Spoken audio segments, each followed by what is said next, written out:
진정한 행복. 고대 그리스 철학자 아리스토텔레스는 행복에 대해 인간이 삶에서 추구하는 총체적 목표라고 말했다. 시대를 막론하고 인간은 누구나 행복한 삶을 꿈꾼다는 것이다. 행복한 나, 행복한 가정, 행복한 사회. 요즘 우리가 자주 접하는 말들이다. 고대 그리스 철학자 아리스토텔레스는 행복이 삶의 의미이자 목적이며 인간 존재의 총체적 목표라고도 했다.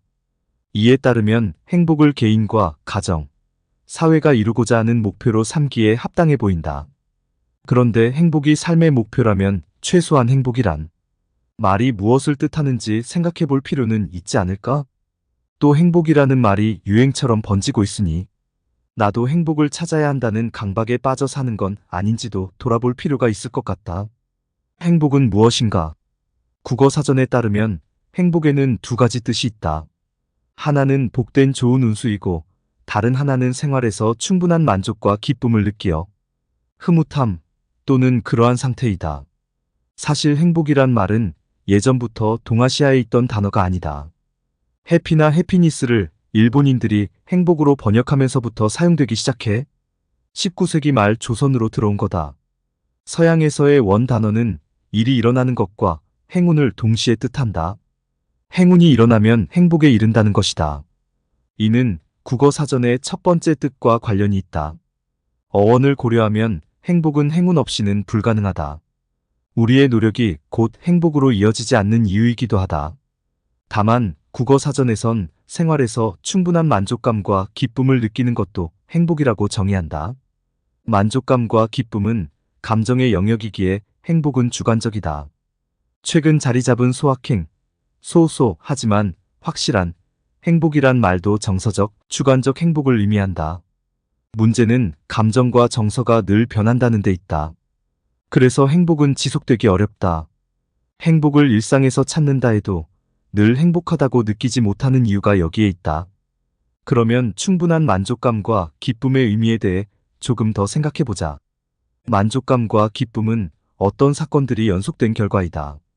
갓 구운 빵을 손으로 찢어 먹는 것에서 만족감과 기쁨을 느낀다면 이런 결과에 이르기 위해선 갓 구운 빵을 사거나 빵을 직접 굽는 등의 과정이 필요하다는 뜻이다. 여기서 다시 서양의 원 단어로 돌아가 보겠다. 어원에서 행운이라는 말을 제외하면 남는 건 일이 일어나는 것이다. 따라서 어떤 사건이 연속돼 만족감과 기쁨으로 이어질 때 행복을 느끼게 된다고 말할 수 있다. 행복해지기 위한 욕망. 행복해지길 원하는 마음의 정체는 무엇일까? 원하는 마음은 일종의 욕망이다. 사람들은 욕망이 이루어지면 만족감과 기쁨을 느끼기도 한다. 문제는 욕망은 결핍으로 인해 발생한다는 거다.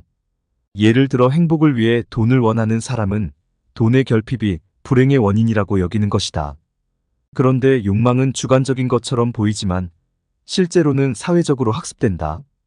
학벌을 욕망하는 이유는 사회에서 학벌에 부여한 가치 때문이다. 같은 원리로 행복도 사회적으로 학습된다.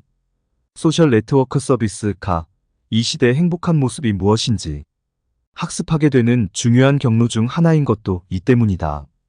이 지점에서 한 걸음 떨어져 행복을 바라볼 수 있다. 꿈꾸는 행복은 진정으로 내가 원하는 것일까? 아니면 사회적으로 학습된 것일까? 행복이란 말에서 한 발 물러서기. 지금까지 살펴본 것처럼 행복은 어떤 사건들이 일어나 만족감과 기쁨에 이른 상태이며 욕망과 관련이 있다. 그런데 영국의 철학자 버트런드 러셀은 행복의 반대말이 불행이 아니라 권태라고 했다. 권태는 아무 일도 일어나지 않을 때 발생하는 느낌이다. 또 러셀은 노력과 체념을 통해 행복에 도달할 수 있다고도 했다. 권태에서 벗어나기 위해 의미 있는 사건들이 필요하다는 의미일 것이다. 또 노력을 통해 행복이란 결과에 도달할 수도 있고 그렇지 못할 수도 있다는 뜻이기도 하다. 사건이 발생하면 어떻게 전개될지 그 결과를 정확하게 알기 어렵다. 그렇다면 행복이라는 최상의 결과를 고민할 게 아니라 자신의 진정한 욕망이 무엇인지 먼저 고민하는 게 순서 아닐까? 또 자신의 진정한 욕망이 추동하는 사건들로 어떤 이야기를 써나갈지 그려보는 것도 중요하다. 요즘 난무하는 행복이란 말 속에선 실패에 대한 두려움도 엿보인다. 노력의 결과가 실패와 불행에 이르는 경우도 있기 때문이다. 어떻게 보면 실패와 불행도 일상의 한 부분인데, 우리 사회는 실패와 불행에 대해 관대해 보이지 않는다. 무조건 행복이란 말에 매달리는 것이 과잉이란 느낌이 드는 것도 이 때문일 것이다. 출처동아 일보 2024.7 8 박건주 교사